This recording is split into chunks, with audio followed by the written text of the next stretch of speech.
Hello everyone, welcome to our channel legal mind map. So हमारा आज का जो टॉपिक है वो है definition, registration of trademark, procedure, grounds of refusal and well known trademark. God, बहुत लंबा नाम है। ऑलराइट, तो इस वीडियो का फर्स्ट पार्ट मैं ऑलरेडी रिलीज कर चुकी हूँ, प्लेलिस्ट में आप चेक कर लीजिएगा और फर्स्ट पार्ट देखकर ही ये वीडियो देखिएगा, वरना आपको समझ नहीं आएगी क्योंकि मैंने बीच में से स्टार्ट करी है। ठीक है, इसमें हम पढ़ेंगे grounds of refusal and well known trademark और रजिस्ट्रेशन के भी कुछ प्रोसेस को हम देखेंगे। बहुत ही सिंपल लैंग्वेज में मैं आपको एक्सप्लेन करने वाली हूँ। सब्जेक्ट है हमारा intellectual property rights. Let's start our video. तो हम सबसे पहले बात करेंगे सेक्शन 11 की। Section 11 of the trademark act 1999। अब इसके अंदर सबसे पहले बात करते हैं सिमिलैरिटी की। मैं आपको फटाफट से समझा देती हूँ। सिमिलैरिटी इसमें मतलब होता है कि जैसे ये है ए का ट्रेडमार्क और ये है बी का।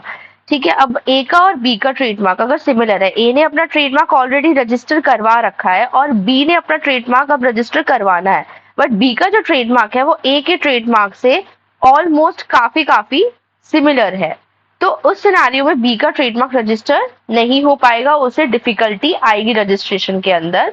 तो सिमिलर ट्रेडमार्क रजिस्टर नहीं हो पाते हैं।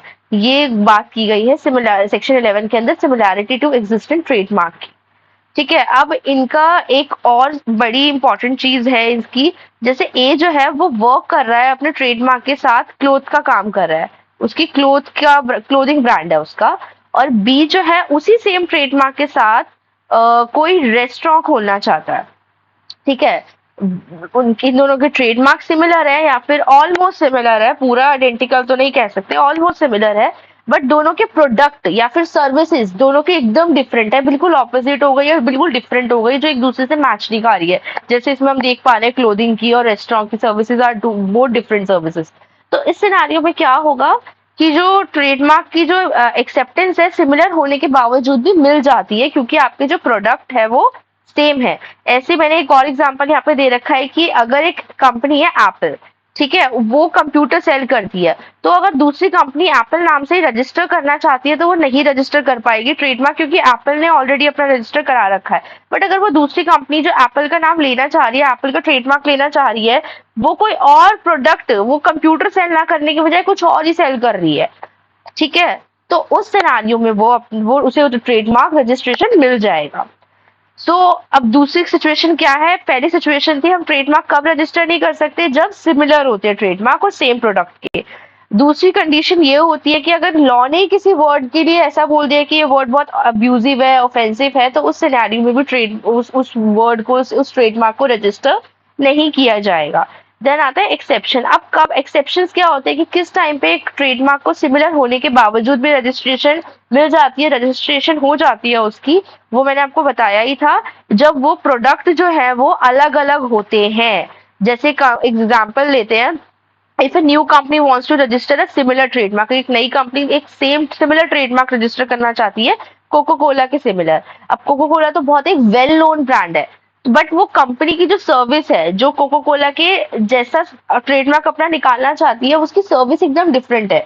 Like Coca Cola cold drinks में डील कर रहा है और वो कंपनी जो है वो किसी और ही प्रोडक्ट में डील कर रही है, not even in food items, वो करी किसी और चीज में डील रही है, बिल्कुल ही अलग। अब मैं एग्जांपल एकदम से क्या दूं, कुछ क्लोथ्स हो गए या कुछ भी ऐसा जो बिल्कुल कोको कोला से रिलेटेड नहीं है, जो वो सेल कर रहा है उससे रिलेटेड नहीं है, तो सिनेरियो में उसे ओके कर देते हैं। एक वैलिड रीजन होता है क्योंकि कंपनी के पास रजिस्ट्रेशन का सिमिलर उसके अंदर, तो उसे रजिस्ट्रेशन उसकी अलाउड कर देते हैं, क्योंकि जब प्रोडक्ट डिफरेंट होता है तो वो दूसरे के बिजनेस पे कोई हार्म नहीं पहुंचा पाता। अगर दूसरे की यानी कि कोको कोला की रेपुटेशन उस कंपनी की वजह से खराब होगी तो डेफिनेटली उसका रजिस्ट्रेशन कैंसिल हो सकता है। Then next, section 11 of trademark act 1999 में ही कंसिडरेशन ऑफ नॉन ट्रेडमार्क। अब नॉन ट्रेडमार्क कैसे पता चलेंगे हमें, उन्हें कंसिडर कैसे किया जाएगा? वेल नोन ट्रेडमार्क जो होते हैं रजिस्ट्रेशन के, उनको एक तो ना पब्लिकली रिकॉग्निशन मिल चुकी होती है, लोग उन्हें जानते हैं, ठीक है, और काफी अच्छी लाइक कंट्री स्टेट में काफी अच्छी रेपुटेशन उनकी एक तरीके से फैल चुकी होती है, उनका नाम काफी ज्यादा लोगों को पता होता है, सक्सेसफुल, उनको राइट्स भी इजीली मिल जाते हैं। और ऐसे जो वेल नोन ट्रेडमार्क होते हैं ना, उनको रजिस्ट्रेशन के टाइम भी ज्यादा दिक्कत नहीं आती। एक तो उनका नाम जो है वो इतना ज्यादा वेल नोन होता है कि उनको कुछ कंडीशंस होती है प्रूफ करने की, वो फुलफिल नहीं करनी पड़ती, बिकॉज ऑलरेडी एविडेंट होता है कि ये कंपनी चर्चा में है या फिर ये कंपनी अभी अभी आई है और ये बहुत नामी कंपनी है, हमें तो पता ही है कि इनका अपना खुद का ब्रांड है and we have to register them. ठीक है, जैसे एग्जांपल है, if a trademark like Nike is widely known and recognised by a large number of people in India, तो वो वेल नोन ट्रेडमार्क की कैटेगरी में आ जाएगा। अब आते हैं रजिस्ट्रेशन टू नोन ट्रेडमार्क। अगर एक ट्रेडमार्क नोन है काफी, ठीक है, तो उसको कैसे मानेंगे कि नोन कैसे, वो कम से कम वो एक रिलेवेंट पब्लिक सेक्टर के, इंडिया के एक रिलेवेंट पब्लिक सेक्टर में उसका नाम होना चाहिए, लोगों को पता होना चाहिए उसके बारे में, तब जाके उसको कुछ रिकॉग्नाइज ट्रेडमार्क के कैटेगरी में हम उसे डाल सकते हैं रजिस्ट्रेशन पर्पस में। क्योंकि रजिस्ट्रेशन के लिए तो अगर आपको वो कंडीशंस में जाना है जहाँ पे आप कहते हो कि आपका ट्रेडमार्क तो वेल नोन और रिकॉग्नाइज्ड ट्रेडमार्क है, तो उसमें वो भी कुछ चीजें, कुछ पैरामीटर्स पे चेक करते हैं कि कैसे माने हम कि आपका वेल नोन ट्रेडमार्क है। तो कम से कम एक रेलेवेंट पब्लिक सेक्टर होना चाहिए जो जानता है उस ट्रेडमार्क के बारे में, उस नाम के बारे में, उस कंपनी के बारे में। जैसे अब आता है कंडीशंस फॉर रिकॉग्नाइज्ड ट्रेडमार्क। अब रिकॉग्नाइज्ड ट्रेडमार्क की कंडीशंस क्या है? The registrar doesn't need certain conditions to determine. अब trademark recognise like whether it is used in India और रजिस्टर्ड हेयर। तो जो रजिस्ट्रार है उसको ज्यादा कंडीशंस अप्लाई करने की जरूरत नहीं होती ये चीज देखने के लिए कि ट्रेडमार्क रिकॉग्नाइज है या नहीं, like whether it is used in India और रजिस्टर्ड हेयर। मतलब उसको कुछ उसमें पता चल जाता है कि ये ट्रेडमार्क रजिस्टर, क्योंकि एक एप्लीकेशन फॉर्म मिलेगा आपको, जो एप्लीकेंट है उसको फिल करेगा, उसी में सारी उसकी इंफॉर्मेशन होती है रिलेटेड टू ट्रेडमार्क जो उसे रजिस्टर करना है। तो रजिस्ट्रेशन को ऑलमोस्ट उससे आधी चीजें पता चल जाती है। तो जो लोकेशन है, एवरीथिंग इज क्लियर, उसे रजिस्ट्रार को सारी चीजें उस एप्लीकेशन के थ्रू ही क्लियर हो जाती है, तो उसे इतनी प्रॉब्लम नहीं आती है। Then comes section 11 of the Trademark Act में protection to protection of known trademark. When considering trademark applications and objection, the registrar must protect well known. अब जिस टाइम पे रजिस्ट्रार और सारे बाकी सारे जो ट्रेडमार्क है उनकी रजिस्ट्रेशन कर रहा होता है, तो उसको इस बात का ध्यान रखना चाहिए जो वेल नोन ट्रेडमार्क है या फिर उसके अंडर जो भी ट्रेडमार्क उसने रजिस्टर करे, इन्वेस्टिगेट करे अच्छे से कि उनको प्रोटेक्ट करना है उसे, और ना कोई भी उनका गलत तरीके से इस्तेमाल ना करे, इस बात का ध्यान रखना है। यानी कि जो रजिस्ट्रार का डिसीजन है वो बहुत स्ट्रिक्ट होना चाहिए और इन चीजों को देखते होना चाहिए कि किसी की भी रेपुटेशन को हार्म ना हो। Now validity of existing trademark. If a trademark was registered in a good faith, अगर कोई ट्रेडमार्क है जो गुड फेथ में रजिस्टर हुआ है before the trademark act came into effect, so it's validity want be affected. एक तो trademark का ना अच्छे फेथ में, फर्स्ट थिंग इज कि एक तो ट्रेडमार्क का ना गुड फेथ में रजिस्टर होना बहुत जरूरी है, ठीक है। देन सेकेंड थिंग इज, यानी good faith means good intention, कि किसी के रेपुटेशन को डैमेज नहीं कर रहा है वो। सेकेंड थिंग इज कि वो लीगल तरीके से, लेजिटिमेट तरीके से वो रजिस्टर हो रहा है। तो उस सिनेरियो में दो अगर सिमिलर ट्रेडमार्क भी होते हैं, ठीक है, जैसे ये एक्स और वाई का सिमिलर ट्रेडमार्क है, तो उस सिनेरियो में भी ये साथ में चल सकते हैं। सिमिलर ट्रेडमार्क होते हुए भी इन दोनों का रजिस्ट्रेशन कैंसिल नहीं होगा, क्योंकि दोनों एक दूसरे की रेपुटेशन को हार्म नहीं कर रहे हैं, गुड फेथ में हुआ है और लीगल तरीके से हुआ है। लीगल होना बहुत जरूरी है दोनों का। Alright, so when a trademark application is examined, जब एग्जामिन की जाती है ट्रेडमार्क एप्लीकेशन, तो उसके अंदर ऑब्वियसली कुछ ऑब्जेक्शंस भी आएंगे, कुछ ना कुछ रीजंस होंगे जिन बेसिस पे वो एप्लीकेशन रिजेक्ट भी हो सकती है। तो वो दो मेन रीजन समझते हैं, वो आते हैं अंडर सेक्शन 9 के अंदर। तो इनकम्प्लीट इन्फॉर्मेशन, अगर एप्लीकेंट कोई नेसेसरी इन्फॉर्मेशन भरनी भूल गया, कोई डॉक्यूमेंट सबमिट करना भूल गया, कोई गलत इन्फॉर्मेशन भर दिया, आधी अधूरी भर दी है, तो इन सारे केसेस में जो एप्लीकेशन है वो आपकी होल्ड पे चली जाएगी या फिर रिजेक्ट हो जाएगी, ठीक है। जैसे एग्जांपल है, अगर एप्लीकेंट भूल गया है कि एड्रेस भरना या फिर अपने बिजनेस की क्लास, गुड्स एंड सर्विसेज की क्लास को स्पेसिफाई करना, तो सिचुएशन में भी ऑब्जेक्शन रेज हो जाता है। और अगर वो ऑब्जेक्शन क्लियर नहीं करता है applicant with in the given time, तो उस सिनेरियो में उसका जो रजिस्ट्रेशन है वो कैंसिल हो जाता है या फिर उसे ऐसे अबैंडन छोड़ दिया जाता है, मतलब उसे आगे भेजा ही नहीं जाता। Now similar trademark, if there is already a similar trademark that similar to one being applied for and objection can be raised. अब दूसरा एक रीजन, सबसे बड़ा रीजन, आपने एप्लीकेशन ठीक से नहीं भरा।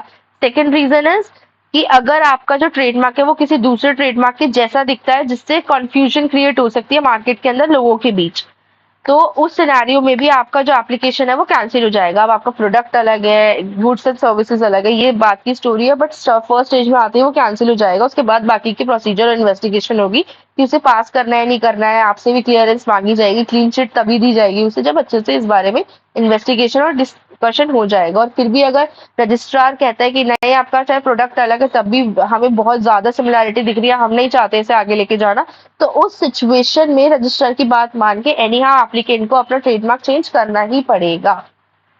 जैसे एग्जांपल है, if someone tries to register a logo similar to the famous Nike swoosh for sports shoes, an objection may be raised. उस सिनेरियो में अब आपको नाइक का इतना ब्रांडेड एक मतलब इतना वेल नोन ट्रेडमार्क है, उसका भी आपको लेना है, सिमिलर लेना है, तो उसमें तो आपका ऑब्जेक्शन रेज होगा।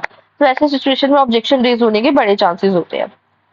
Then additionally a third party, अब एक और रीजन है ट्रेडमार्क आपकी एप्लीकेशन जो है उसमें ऑब्जेक्शन रेज होने का, थर्ड पार्टी भी एक ऑब्जेक्शन रेज कर सकती है। फर्स्ट सिचुएशन क्या होती है, ट्रेड जर्नल में जब आपका जो ट्रेडमार्क है वो पब्लिश हो जाता है और थर्ड पार्टी को पता चलता है कि ऐसा ट्रेडमार्क ऑलरेडी है, पहले भी कहीं सिमिलर ऐसा है, तो उस सिनारियो में भी आपका ऑब्जेक्शन रेज होने के पूरे पूरे चांसेस होते हैं। आपका रजिस्ट्रेशन ऑब्जेक्शन में चला जाएगा या कैंसिल हो जाएगा। और प्रायर यूज बाय एप्लीकेंट, अगर आप ऐसा समझ लो इसमें कि जैसे कोई छोटा लोकल बिजनेस है, ठीक है, ये लोकल बिजनेस है, इसके थ्रू एक ट्रेडमार्क यूज किया जा रहा है। अब एक बड़ी कंपनी है जो अपना बिजनेस खोलना चाहती है और उसने वो ऐसा ही सेम ट्रेडमार्क यूज करती है, तो वो जो स्मॉल लोकल बिजनेस है ना वो उसको मना कर देगा, वो ऑब्जेक्शन पे डाल देगा कि we are already using this trademark for so many years, तो you can not use this trademark.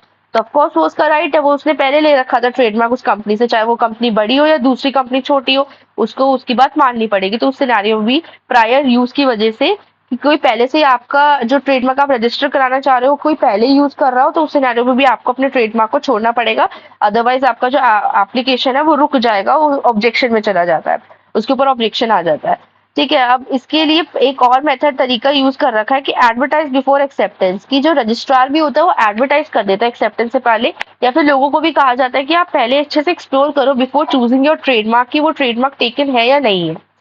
ठीक है, तो एडवर्टाइज से क्या होता है कि लोगों के बीच एक जागरूकता पहुंच जाती है कि this is the new company और this is the new trademark. तो रजिस्ट्रेशन में इशू नहीं आता अगर कोई इशू पहले ही क्रिएट नहीं करता, कोई ऑब्जेक्शन नहीं रेज करता, तो सिचुएशन में आराम से स्मूथ प्रोसेस में रजिस्ट्रेशन हो जाता है। Then how to respond to an objection, अब ऑब्जेक्शन आ चुका है आपके रजिस्ट्रेशन पर, तो उसमें रिस्पॉन्ड कैसे किया जाए। तो when the registrar raises an objection, the applicant need to respond, applicant को रिस्पॉन्ड करना है within 1 month of the receiving the objection. ये इंपॉर्टेंट है, वरना उसकी एप्लीकेशन जो है ऐसे ही छोड़ दी जाएगी abandon. Now, in response, the applicant need to show that their trademark is अब उसे रिस्पॉन्स में ये चीज प्रूव करनी पड़ेगी कि जो उसका ट्रेडमार्क है वो बिल्कुल अलग है, वो सिमिलर ट्रेडमार्क नहीं है। अगर उसके अंदर थोड़ी बहुत सिमिलैरिटी भी है तो इतना भी सिमिलर नहीं है कि लोग कंफ्यूज हो जाए, उसको अलग से उस ट्रेडमार्क जो रजिस्टर्ड है जिससे आप उसे कंपेयर कर रहे हो उससे उस लोग उसे कंपेयर करना शुरू कर दे, या फिर उसकी रेपुटेशन पे कोई हार्म पहुंचे।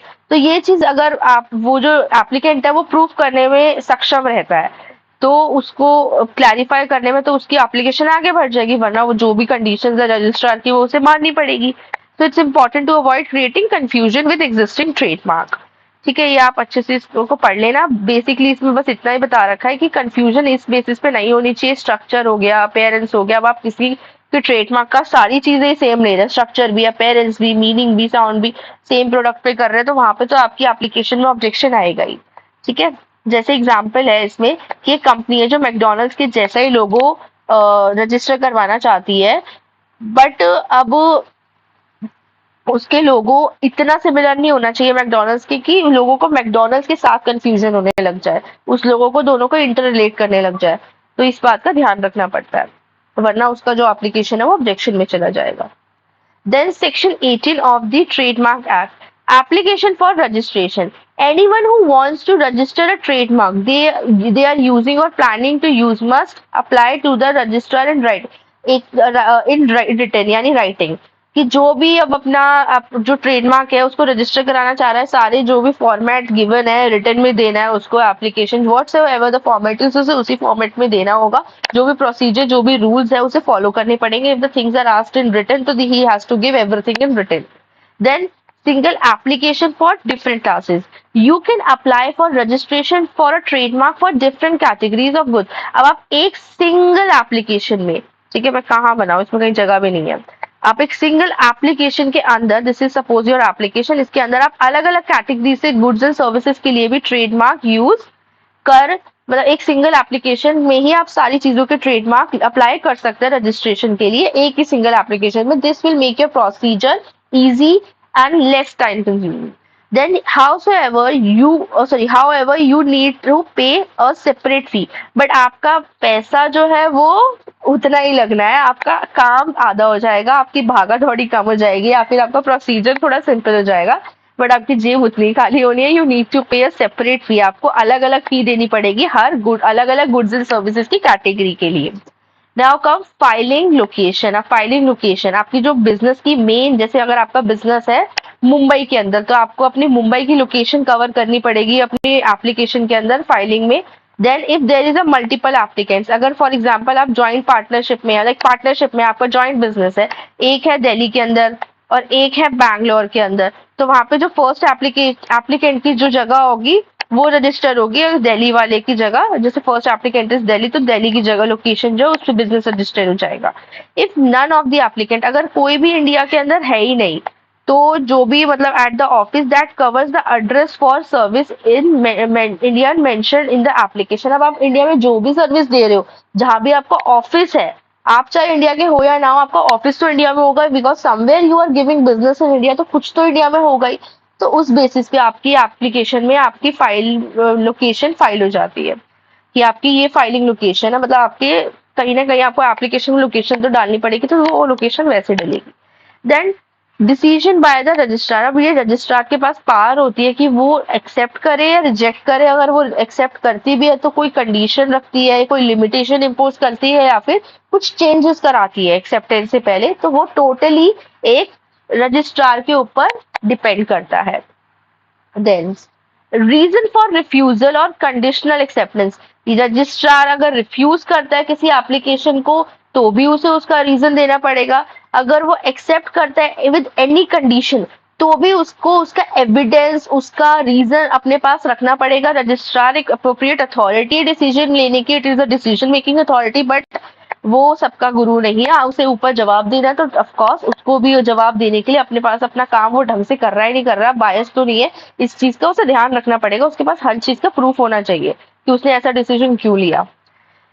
Then for example, let's say clothing company name Fashion Insta wants to register its trademark for both clothing and accessories. एक clothing company है, उसको अपना जो ट्रेडमार्क रजिस्टर करना है क्लोथिंग और एक्सेसरीज दोनों चीजों के लिए। सो दे सबमिट अ सिंगल एप्लीकेशन। वो एक सिंगल एप्लीकेशन सबमिट करेंगे, जो अभी हमने पीछे वाली स्लाइड में पढ़ा भी था, ठीक है, और अपनी ऑफिस वगैरह की लोकेशन है उसके ना उस पर भी लोकेशन पे रजिस्टर कर देंगे। तो अगर वो ट्रेडमार्क उनका यूनिक होता है तो उनको क्लीन चिट मिल जाएगी, उनका ट्रेडमार्क आगे रजिस्ट्रेशन प्रोसेस में चला जाएगा। अगर वो नहीं होता है तो उनको उनका ऑब्जेक्शन रेज हो जाएगा एप्लीकेशन पे, ठीक है। So however if there is a similar trademark already registered for clothing then the registrar may refuse the application और एक्सेप्टेड विद सर्टेन। और ये भी हो सकता है रिफ्यूज के बाद रजिस्ट्रार ये भी कह सकता है कि मैं एक्सेप्ट करूंगा, बट आप ये चेंजेस कर लीजिए या इन कंडीशंस पे कर लीजिए, या फिर अपने गुड्स एंड सर्विसेज में चेंजेस कीजिए, जो भी कुछ कुछ चेंजेस बताएगा वो, ताकि आपका एप्लीकेशन वेस्ट ना जाए, आपका टाइम खराब ना हो, आपके मनी वेस्ट ना हो। तो अगर वो कंडीशंस आप उसकी मान लेते हो तो वो उस अकॉर्डिंग आपका आगे काम बढ़ जाएगा एंड आपकी जो रजिस्ट्रेशन प्रोसेस है वो स्मूथ हो जाएगा और आगे आपका रजिस्ट्रेशन में ट्रेडमार्क चला जाएगा। तो ये in either cases the registrar would provide written reason for the decision. Registrar जो भी डिसीजन लेगा उनके लिए वो उसे रिटन में रखना पड़ेगा विद एविडेंस। तो ये रजिस्ट्रार का काम बताया है इसमें। Then section 19 if the registrar realise that they accepted a trademark application by mistake, अगर रजिस्ट्रार को ऐसा कहीं भी लगता है कि उसने गलती से किसी ट्रेडमार्क को पास कर दिया, किसी एप्लीकेशन को एक्सेप्ट कर लिया उससे, इस एप्लीकेशन या तो उसने जैसे ढंग से इन्वेस्टिगेट ना किया, उसे बाद में पता चलता है कि सिमिलर ट्रेडमार्क है, तो वो किसी भी टाइम पे अपना जो डिसीजन है एक्सेप्टेंस का वो विड्रॉ कर सकता है। हाँ, वो एक बार एप्लीकेंट को मौका देगा, अगर वो चाहता है एप्लीकेंट समझाने का कि आप मेरा अब एक्सेप्टेंस विड्रॉ मत करो, आप डिसीजन विड्रॉ मत करो, आप प्लीज सुनो, मैं चेंजेस करने के लिए रेडी हूँ या जो भी हूँ, तो वो कर सकते हैं आपस में बात इस बारे में। बट अगर ऐसा एप्लीकेंट रेडी नहीं है इस चीज को, कोई चेंजेस करने को या कुछ भी, तो रजिस्ट्रार के पास पूरी अथॉरिटी है, वो अपना डिसीजन वापस ले सकता है। और फिर उस सिनेरियो में एप्लीकेंट को वापस से पूरे स्टेप 1 से प्रोसीजर फॉलो करना पड़ेगा रजिस्ट्रेशन का। एंड उसको साथ ही साथ जो भी नेसेसरी चेंजेस है उसके साथ करना पड़ेगा। आप वो पुरानी चीजों को नहीं दोहरा सकता ऑफ कोर्स, क्योंकि पुरानी चीजों की वजह से उसका कुछ मिस्टेक हुई होगी तभी उसका रजिस्ट्रेशन कैंसिल हुआ है। That's it in this video. I hope आपको वीडियो समझ आई होगी। I know it's a long video, but हमें कॉन्सेप्ट्स को पूरा करना बहुत इंपॉर्टेंट था। Please don't forget to like, share and subscribe, and comment box आपके लिए रेडी है। आप प्लीज कोई भी डाउट हो तो उसमें हमें बता सकते हैं। Thank you.